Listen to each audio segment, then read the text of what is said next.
텐텐, 여러분 안녕하십니까?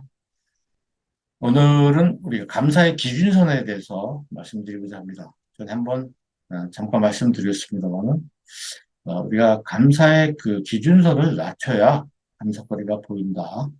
어, 지난 시간에 말씀드렸잖아요. 스승이 1m쯤 선을 긋고 제자들한테 손대지 말라고 했는데 그러면서 반으로 줄여라. 지우지 않고는 줄 수가 없지 않습니까? 하니까 그 옆에다 2m짜리 선을 걷다는 거죠. 감사를 늘리면 불평이 줄어듭니다. 어, 우리가 이 높이뛰기를 보면, 경기를 보면 꼭 두 개가 있죠. 자와 바가 있어요. 몇 미터. 얼마 전에 우리나라 오상혁 선수가 2m 28cm 넘었다고 그러죠. 근데 엊그제 뉴스를 보니까 뭐 3m인가요? 2m 30 몇 센티미터를 넘었다는 걸, 그리고 우승했다는 걸 본 적이 있습니다. 그러니까 목표를 정하고 기준을 정하는 건 굉장히 중요하죠. 그걸 향해서 달려나갈 수 있으니까 말이죠. 근데 우리들에게는 네 가지의 자아가 있습니다. 하나는 그 현실적인 자아, 그리고 이상적인 자아. 실현 가능한 나, 또 의무적인 나가 있습니다.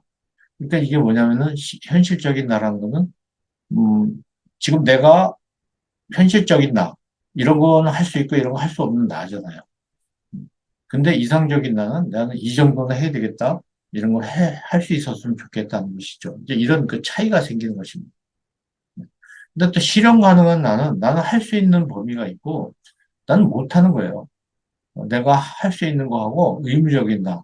반드시 해야 되는 게 있어요. 나는 할 수 없는데 해야 되는 것이 있을 때 사람은 굉장히 어려운 상황이 처하죠. 우울증, 실패감, 그리고 또 불안감, 좌절감 이런 것들이 생길 수가 있다는 것이죠. 그래서 이 간격을 좀 좁히기 위해서 노력해야 된다. 우리 신앙생활도 마찬가지잖아요. 엄청나게 위대한 그 어떤 기준을 두고 거기를 닮아가려고만 노력하다 보면 우리는 거기 너무 거기까지 이르기에 너무 힘들기 때문에 좌절하게 되고 희망이 없고 재미가 없고 그럴 수 있다고 생각합니다. 그래서 적당한 수준으로 좀 낮추는 거죠.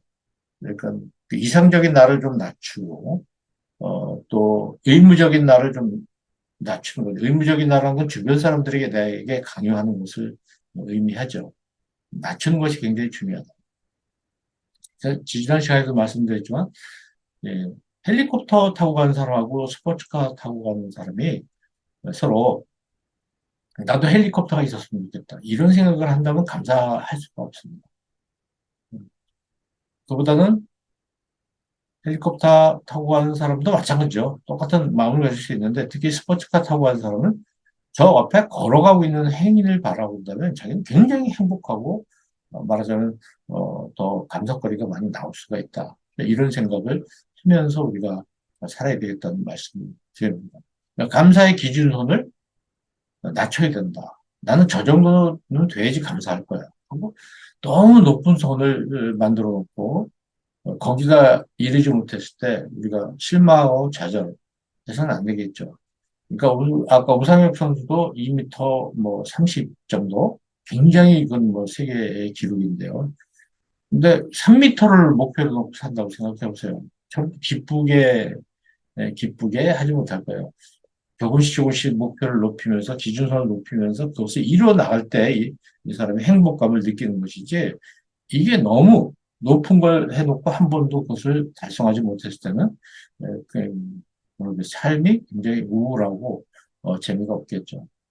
우리도 감사의 기준선을 좀 낮추자는 말씀을 이렇게 드리는 것입니다. 우리가 언젠가 한번 얘기를 나눈 적이 있죠. 감사에도 고수가 있고 중수가 있고 하수가 있다. 그리고 감명도 있다 이렇게 얘기했습니다. 감사의 고수는 하나님의 뜻을 가장 중요하게 생각하는 사람이라면 감사의 하수는 자기 뜻을 굉장히 중요하게 생각, 기준을 자기 뜻으로 만드는 사람이겠죠. 감명은 이런 감사거리를 발견하지 못하는 사람입니다. 그러니까 어떤가요? 불평불만이 생기죠. 그래서 다른 사람을 해치거나 자기를 해치는 이런 사고를 저지르게 되는 그런 것을 우리가 자주 볼 수가 있습니다. 여러분, 굉장히 많은 사고를 일으키는 사람도 어떤 사람들입니까? 다 이 감사 수준이 너무 높은 사람이에요. 나는 이 정도는 돼야 되는데 이 정도 되지 못한 곳에서 오는 그런 어떠한 뭐 실망감, 좌절감, 우울감 이런 것이 결국은 이렇게 사고를 남을 해치거나 자기를 해치게 되는 그런 결과가 온 것이죠. 그래서 저는 감사의 기준선을 낮추라는 말씀을 늘 말씀을 드립니다. 우리가 뭐 세상에 올 때 많은 걸 들고 온 게 아니잖아요. 맨몸으로 하는 적신이라고 얘기하지 않습니까? 그걸 생각하면 지금 내가 가지고 있는 많은 것들, 소유, 사회적 지위, 뭐 이런 거 생각해 보면 너무 감사할 수밖에 없다. 이런 생각을 하게 되는 것입니다. 그래서 감사와 불평의 기준을 이렇게, 어, 좀 조정할 필요가 있다. 그러니까 내 은혜가 내게 족하다. 내 능력은 약한 데서 완전하게 된다. 그러므로 그리스도의 능력이 내게 머무르게 하기 위하여 나는 더욱더 기쁜 마음으로 내 약점을 자랑하려고 합니다. 바울의 고백처럼 어떤 감사와 불평의 그 기준을 적절하게 조정하는 것이 우리 삶 속에서 굉장히 도움이 될 거라고 이렇게 생각을 합니다. 감사의 기준선을 많이 좀 낮추셨으면 좋겠어요. 또 감사의 범위도 좀 넓힐 필요가 있죠. 감사의 범위를 너무 현재로만 하지 말고 과거에 대한 감사, yesterday, today가 tomorrow, 미래에 대한 감사 이렇게 하면 더 많이 보이지 않습니까? 또 지금 여기서의 어떤 감사거리만 찾지 말고 또 저쪽 어딘가에 다른 곳에서의 감사거리도 찾아볼 수 있겠죠? 나 중심의 감사뿐만 아니라 타인 중심의 감사거리. 내가 남을 도울 수 있다는 것 그 자체는 상대방에도 감사거리지만 도울 수 있다는 나의 얘도 굉장히 감사거리가 되는 것이죠. 그래서 좀 우리가 받는 감사에만 익숙하지 말고 베푼 감사에 대해서 익숙했으면 좋겠다 이런 생각을 합니다.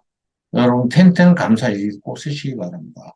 감사일기장이 앞뒤로 되어 있는데 앞부분에서는 내가 받은 감사일기를 쭉 쓰게 되어 있고 뒷부분에서는 내가 베푼 감사일기를 쭉 쓰게 되어 있어요. 우리가 받은 만큼 다른 사람에도 베푸는 것을 함께 기록하고 기억해 가면서 우리는 더 감사한 삶을 살아갈 수 있겠다 이런 생각이 듭니다. 네, 또 다음 주에 뵙겠습니다. 텐텐 감사일기를 씁시다.